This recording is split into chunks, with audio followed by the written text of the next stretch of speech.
में जनादेश न्यूज, मैं हूँ आपके साथ रश्मि त्रिवेदी। खबर शुरू करने से पहले एक नजर हेडलाइंस। हेडलाइन के प्रायोजक है सुशीला चैरिटेबल ट्रस्ट, जहां लोक हित और विकलांग लोगों की सहायता करना ही है कर्म, जिसका एक ही नारा जनहित में योगदान कराना।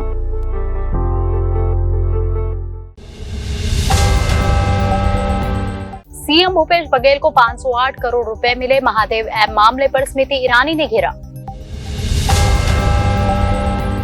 पे सीएम से कांग्रेस ने कर्नाटक की सत्ता छीनी तो अमित शाह लाए एटीएम का वार। भूपेश बघेल पर प्रहार। एलविश यादव को घर बुलाया, एकनाथ शिंदे ने किया था स्वागत। सरकार से जुड़े ड्रग्स कारोबार के तार, संजय राउत का आरोप। 9 विधानसभाओं के वोटर्स को साथ देने रतलाम आ रहे हैं पीएम मोदी। जानिए क्या है पूरा कार्यक्रम। वॉर के विलन की मौत का इमरान हाशमी लेंगे टाइगर 3 में बदला। अब ऋतिक रोशन की एंट्री भी कंफर्म। अब खबरें विस्तार से। सीएम भूपेश बघेल को बीजेपी ने महादेव ऐप के मामले पर घेरा है। स्मृति ईरानी ने सीएम बघेल पर 508 करोड़ रुपए रिश्वत लेने का आरोप लगाया है। महादेव ऐप मामले को लेकर छत्तीसगढ़ सीएम भूपेश बघेल फंसते नजर आ रहे हैं। आज केंद्रीय मंत्री स्मृति ईरानी ने सीएम बघेल पर गंभीर आरोप लगाए। ईरानी ने कहा कि ईडी के मुताबिक भूपेश बघेल को 508 करोड़ रुपए की रिश्वत दी गई है। महादेव ऐप के प्रोमोटर्स ने भी पैसे पहुंचाए हैं। कांग्रेस सरकार ने गरीबों से लूट कर सत्ता का खेल खेला है। असीम दास के पास से रेड के दौरान पैसे बरामद हुए हैं। क्या ये सच है कि क्या असीम दास को दुबई से बोला जाता था कि भूपेश बघेल को पैसे देने हैं? केंद्रीय मंत्री स्मृति ईरानी ने कहा कि असीम दास नामक व्यक्ति के पास से 5 करोड़ से ज्यादा पैसा बरामद हुआ है। ये सारे प्रश्न मैं आज भूपेश बघेल और कांग्रेस पार्टी से कर रही हूँ। क्या ये सत्य है कि 2 नवंबर को होटल ट्राइडेंट में असीम दास से पैसा बरामद हुआ है? क्या ये सत्य है कि अलग अलग बैंक खातों से 15.50 करोड़ रुपए फ्रीज किए गए हैं? स्मृति ईरानी ने आगे कहा कि ये तथ्य चौंकाने वाला है कि जिस शुभम सोनी के बारे में असीम दास ने बयान दिया है, ये माना जा रहा है कि जांच एजेंसी के पास शुभम सोनी की आवाज में भी सबूत उपलब्ध है। एक लिखित बयान में ये कहा गया कि महादेव ऐप के प्रमोटर्स ने छत्तीसगढ़ के मुख्यमंत्री भूपेश बघेल को 508 करोड़ रुपए रिश्वत दी है। केंद्रीय मंत्री ने कहा कि लेकिन ये एकमात्र ऐसी जानकारी नहीं है, बल्कि एक और चौंकाने वाला तथ्य सामने आया है। महादेव ऑनलाइन बुक ऐप के प्रोमोटर्स प्रशासन और कांग्रेस के नेताओं से जो संरक्षण चाहते हैं, वो चंद्रभूषण वर्मा नाम के एक अधिकारी के माध्यम से भी प्रोटेक्शन मनी भेजते थे। चंद्रभूषण वर्मा ने अब तक 65 करोड़ रुपए रिश्वत के तौर पर हैंडल किए हैं। ईरानी ने कहा कि ये सारे प्रश्न मैं आज भूपेश बघेल और कांग्रेस आला कमान से कर रही हूँ। असीम दास ने अपने स्टेटमेंट में माना है कि वो ऑर्डर मिलने के बाद दुबई से रायपुर आया था। उसे आदेश मिला था कि कांग्रेस के चुनाव खर्च के लिए पैसा दिया जाए। असीम दास ने ये माना कि महादेव ऐप के जो पैसे है, असीम दास ने कबूल किया है कि शुभम सोनी महादेव ऑनलाइन ऐप के टॉप लेवल मैनेजमेंट में शामिल है। छत्तीसगढ़ विधानसभा चुनाव में पहले चरण की वोटिंग यानी 7 नवंबर से पहले बीजेपी ने कांग्रेस और मुख्यमंत्री भूपेश बघेल पर गंभीर आरोप लगाए हैं। केंद्रीय गृह मंत्री अमित शाह ने चुनावी घोषणा पत्र जारी करते हुए कहा, मोदी जी छत्तीसगढ़ में जो करना चाहते हैं उसमें भूपेश बघेल हमेशा अड़ंगा डाल देते हैं। भूपेश बघेल तो कांग्रेस पार्टी के एटीएम है। देश में चुनावी सीजन है, जगह जगह करोड़ों का कैश पकड़ा जा रहा है। बीजेपी और कांग्रेस के बीच चुनाव में इस रकम का इस्तेमाल करने की कोशिश के आरोप लग रहे हैं। शाह के इस बयान के कई मायने हैं। 15 अक्टूबर को इनकम टैक्स डिपार्टमेंट की टीम ने बेंगलुरु में एक ठेकेदार के घर पर छापा मारते हुए करीब 40 से 45 करोड़ रुपए कैश जब्त किया। बीजेपी ने इस राशि को कांग्रेस का बताया और कहा कि इसका इस्तेमाल चुनावी राज्यों में किया जाना है। बीजेपी के इस आरोप पर जब्ती की गई नकदी 5 राज्यों में आगामी चुनाव में खर्च की जानी थी। सिद्धरमैया ने कहा, हमारा इससे यानी पैसों से कोई संबंध नहीं है। जिन राज्यों में चुनाव होने वाले हैं उन्हें अपने दम पर लड़ना चाहिए। जब हमने चुनाव लड़ा था तो क्या हम दूसरे राज्यों में पैसा मांगने गए थे? जनता ही आशीर्वाद देती है। हमारे राज्य का अन्य राज्यों से कोई संबंध नहीं है। उसी दौरान बीजेपी नेता रविशंकर प्रसाद ने कांग्रेस पर निशाना साधते हुए कहा, ये बड़ी बात है कि लगभग 50 करोड़ रुपए नकद जब्त किए गए हैं।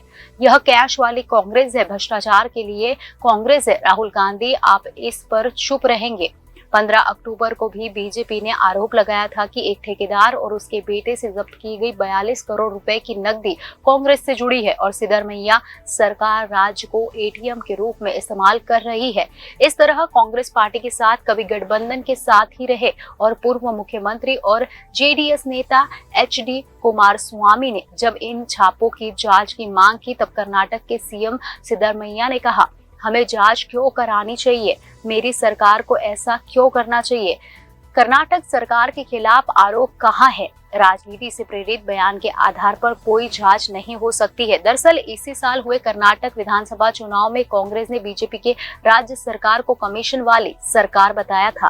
भ्रष्टाचार से जंग के नाम पर बीजेपी को सत्ता से खदेड़ने के लिए कांग्रेस ने आक्रामक होकर चुनाव लड़ा। जो काउंटर में बीजेपी ने भी कांग्रेस राज में हुए घोटालों की सूची गिनाई थी। बीजेपी का फोकस तब कर्नाटक कांग्रेस के कद्दावर नेता डीके शिवकुमार की ओर था। डीके कांग्रेस के संकट मोचन और फंड मैनेजर माने जाते हैं। उन पर कई आरोप लग चुके हैं। मनी लॉन्ड्रिंग के मामले में 2019 में उन्हें कुछ दिन तिहाड़ में बिताने पड़े थे। बाद में उन्हें कोर्ट से जमानत मिल गई थी।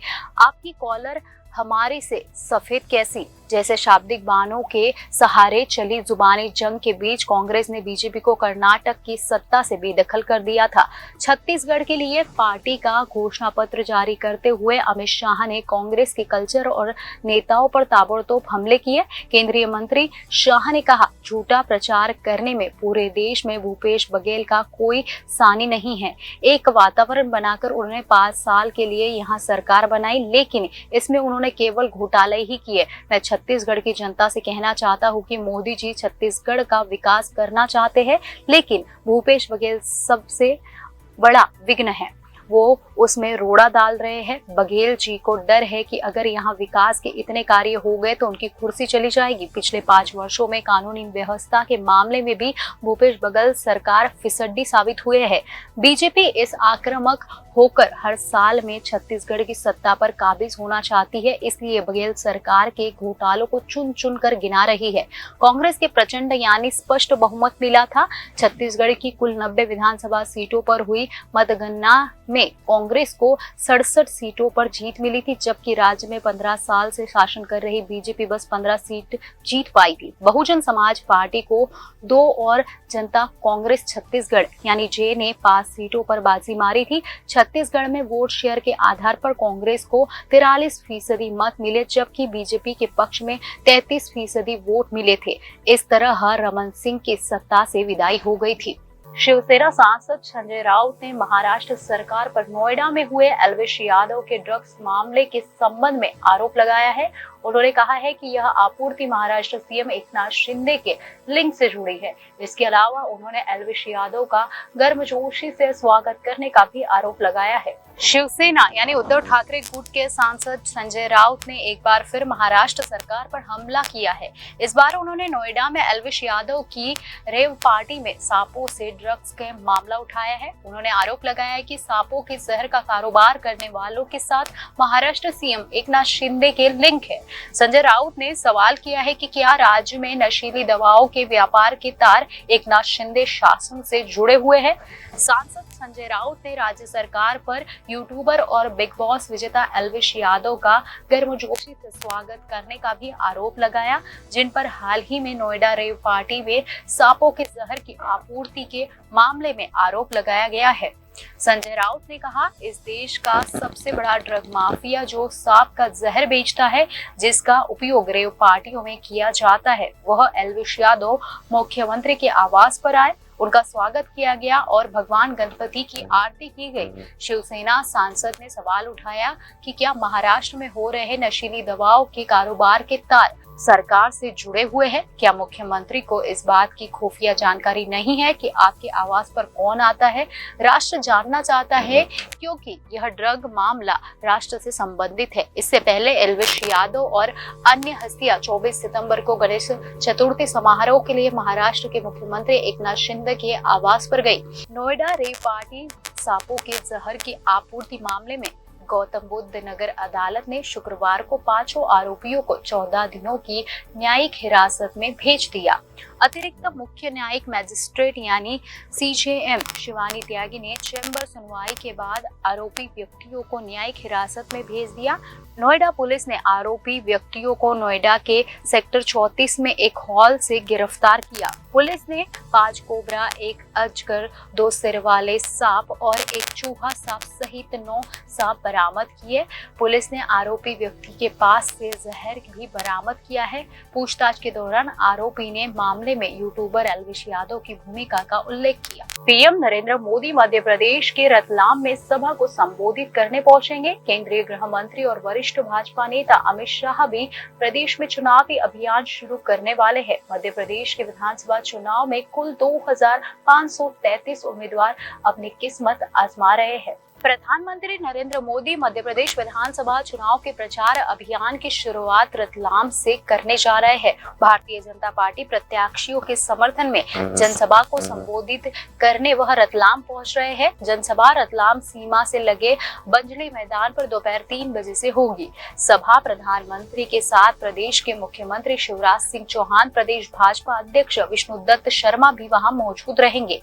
इस सभा में रतलाम, उज्जैन और धार जिले की 9 विधानसभा क्षेत्रों के उम्मीदवार मौजूद रहेंगे। प्रधानमंत्री की सभा के लिए बंजली मैदान में 3 विशाल डोम तैयार किए गए हैं। सभा में रतलाम जिले से शहर विधानसभा प्रत्याशी चैतन्य कश्यप, ग्रामीण प्रत्याशी मथुरालाल डामर, सैलाना प्रत्याशी संगीता चारेल, जावरा प्रत्याशी डॉक्टर राजेंद्र पांडे, आलूर प्रत्याशी डॉक्टर चिंतामणि मालवीय, उज्जैन जिले के महिदपुर विधानसभा प्रत्याशी बहादुर सिंह चौहान, नागदा खाचरौदा विधानसभा प्रत्याशी डॉक्टर तेज बहादुर सिंह चौहान, बड़नगर प्रत्याशी जितेंद्र पंड्या एवं धार जिले के बदनावर विधानसभा प्रत्याशी राजवर्धन सिंह दत्तीगांव उपस्थित रहेंगे। उनके अलावा 9 विधानसभा क्षेत्र के पार्टी जिला अध्यक्ष व कार्यकर्ता मौजूद रहेंगे। भाजपा जिला मीडिया प्रभारी अरुण त्रिपाठी ने बताया कि मध्य प्रदेश के विधानसभा चुनाव हेतु प्रधानमंत्री की पहली सभा रतलाम में हो रही है। इससे रतलाम, उज्जैन एवं धार जिलों से विधानसभा प्रत्याशियों के साथ बड़ी संख्या में उनके समर्थक भी मौजूद रहेंगे। सभा स्थल पर महिला एवं पुरुषों के लिए अलग अलग बैठने की व्यवस्था रहेगी। प्रधानमंत्री के दौरे को लेकर पिछले 1 सप्ताह से तैयारियां की जा रही है। शुक्रवार दोपहर एसपीजी सहित पुलिस के आला अधिकारियों ने व्यवस्था संभाल ली है। देर रात तक अंतिम तैयारियां चलती रही। टाइगर 3 में ऋतिक रोशन का भी कैमियो होगा। दरअसल ऋतिक रोशन की वॉर 3 भी आने वाली है। ये दोनों ही फिल्में यशराज फिल्म की स्पाई यूनिवर्स के अंतर्गत बनी है और फैंस को सभी की झलक देखने को मिल सकती है। सलमान खान, कैटरीना कैफ और इमरान हाशमी की फिल्म टाइगर 3 का हाल ही में नया प्रोमो दर्शकों ने देखा। इसमें विलन बने इमरान हाशमी का लुक भी देखने को मिला है। वह टाइगर से इस बार पंगा लेने वाले हैं। फैंस को ये प्रोमो न सिर्फ अच्छा लगा बल्कि उनका इस फिल्म को देखने का इंतजार भी पड़ गया है। इस बीच मेकर्स ने बड़ा अपडेट दे दिया है, वो ये कि यशराज फिल्म्स की स्पाई यूनिवर्स के करीब ऋतिक रोशन भी टाइगर 3 में नजर आएंगे। शाहरुख खान की पठान के साथ ऋतिक रोशन अपने वॉर के किरदार कबीर के साथ नजर आएंगे। एक सूत्र ने कहा कि आदित्य चोपड़ा ने YRF स्पाई यूनिवर्स के अंदर सुपर जासूस के लिए काम शुरू कर दिया है। यह कोई नहीं जानता, लेकिन पठान के साथ साथ कबीर भी टाइगर 3 में दिखाई देंगे। टाइगर 3 12 नवंबर को सिनेमाघरों में रिलीज होगी। दिवाली पर आ रही फिल्म में ऋतिक रोशन का कैमियो होगा। दरअसल वॉर 3 भी आने वाली है। ऐसे में YRF टाइगर 3 से इसके तार जोड़ सकते हैं। मालूम हो, अब तक स्पाई यूनिवर्स में कई फिल्में आ चुकी है। इसकी शुरुआत साल 2012 में एक था टाइगर से हुई थी। इसके बाद साल 2017 में टाइगर जिंदा है आई। मेकर्स ने इन दोनों जासूसी वाली फिल्मों को टाइगर और ऋतिक की वॉर के साथ आगे बढ़ाया और ये फिल्म साल 2019 की सबसे बड़ी फिल्म बनी थी। स्पाई यूनिवर्स में फिर शाहरुख खान की पठान की एंट्री हुई थी। यह एक था टाइगर और टाइगर जिंदा है की सफलता थी, जिसने आदित्य चोपड़ा के इस विश्वास को मजबूत किया कि वह वॉर और पठान में एजेंट को अपनी योजनाओं में शामिल कर सकते हैं। टाइगर 3 मनीष शर्मा द्वारा निर्देशित और यह 12 नवंबर को दिवाली के अवसर पर हिंदी, तमिल और तेलुगु में रिलीज होगी। फैंस की थ्योरी के मुताबिक टाइगर 3 के विलेन आतिश रहमान यानी इमरान हाशमी का कनेक्शन वॉर के विलेन खालिद रहमानी यानी टाइगर श्रॉफ से होगा। कुछ लोगों का कहना है कि खालिद के पिता की भूमिका में इमरान हाशमी टाइगर 3 में लौटे हैं। खैर, अभी तक इस बारे में ऑफिशियल ऐलान नहीं हुआ है। भारत को रूस से अभी तक S-400 मिसाइल सिस्टम के 3 स्क्वाड्रन मिल चुके हैं। शेष 2 स्क्वाड्रन की डिलीवरी आने वाले दिनों में कर दी जाएगी। रूस इसे दुनिया का सबसे शक्तिशाली एयर डिफेंस सिस्टम के तौर पर पेश करता है। हालांकि विशेषज्ञों को रूस के इस दावे पर संदेह है। भारतीय वायुसेना ने अपने 3 S-400 वायु रक्षा मिसाइल स्क्वाड्रन का सफलतापूर्वक संचालन कर रही है। इस मिसाइल सिस्टम को चीन और पाकिस्तान के साथ लगी सीमा पर तैनात किया गया है। भारतीय और रूस अधिकारी अब बाकी बचे 2 स्क्वाड्रन की अंतिम डिलीवरी कार्यक्रम पर चर्चा के लिए आगामी बैठक की तैयारी कर रहे हैं। भारत ने 2018-19 में रूस के साथ S-400 मिसाइल सिस्टम के 5 स्क्वाड्रन की खरीदी के लिए समझौता किया था। यूक्रेन युद्ध के कारण रूसी सेना बेचने के लिए बनाए जा रहे कई हथियारों का इस्तेमाल कर रही है। इस कारण रूस हथियारों की डिलीवरी में देरी कर रहा है। इस देरी ने भारत की सुरक्षा चिंताओं को काफी ज्यादा बढ़ा दिया है। इस कारण भारत की कैबिनेट कमेटी ऑन सिक्योरिटी ने हाल में ही प्रोजेक्ट कुश के तहत लंबी दूरी की तहत से हवा में मार करने वाले मिसाइल सिस्टम की खरीदी के लिए मंजूरी दे दी है। ऐसे में सवाल उठ रहे हैं कि क्या S-400 missile defence system Bharat के लिए एक शक्तिशाली हथियार नहीं है? हालांकि जब इसकी खरीदी के लिए समझौता किया गया था, तब S-400 को दुनिया का सबसे शक्तिशाली एयर डिफेंस सिस्टम कहा गया था।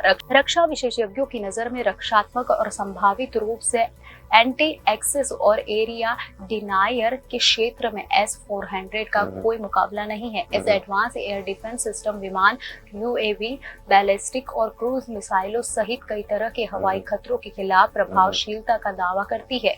विशेष रूप से क्रूज मिसाइलों का मुकाबला करने की इसकी क्षमता पाकिस्तान के परमाणु हमले को बेअसर करने में कारगर साबित हो सकती है। S-400 की व्यापक कवरेज इस सिस्टम में शामिल कई तरह की मिसाइलों के कॉम्बिनेशन से प्राप्त की जाती है। इसमें 9M96E के साथ 40 किलोमीटर की रेंज, 9M96E2 की 120 किलोमीटर की रेंज, 48N6 की 250 किलोमीटर की रेंज और 40N6E मिसाइल की 400 किलोमीटर की रेंज शामिल है। रूस से खरीदे गए S-400 Triumph air defence system को भारत में वास्तव में काफी प्रशंसा मिली है, जिसमें दुनिया के सर्वश्रेष्ठ एयर डिफेंस सिस्टम से लेकर गेम चेंजर तक बताया गया है। लेकिन विशेषज्ञ इससे अतिरिक्त तारीफ को लेकर चेतावनी भी देते हैं। ऐसे में बढ़ा चढ़ाकर आकलन करने और अनुचित सैन्य दुस्साहस से बचने के लिए सिस्टम की क्षमताओं का एक गंभीर और तकनीकी मूल्यांकन करना महत्वपूर्ण है। S-400 सिस्टम का एक व्यापक और आधिकारिक मूल्यांकन स्वीडिश रक्षा अनुसंधान एजेंसी FOIE ने अपनी 116 पेज की report busting the bubble, Asian A2, AD and the Baltic Sea region में प्रस्तुत किया है, जो एंटी एक्सेस एरिया डिनायल से संबंधित है। रिपोर्ट का निष्कर्ष है कि सिस्टम की समग्र क्षमताओं को जवाबी उपायों का मुकाबला करने की क्षमता को कम करके आंका गया। यह बात पर जोर दिया जाता है कि S-400 आमतौर पर अनुमान से छोटा एयर डिफेंस क्षेत्र बनता है। खबरों में आज बस इतना ही। आने वाली सभी खबरों को जानने के लिए आप जुड़े रहिए जनादेश न्यूज़।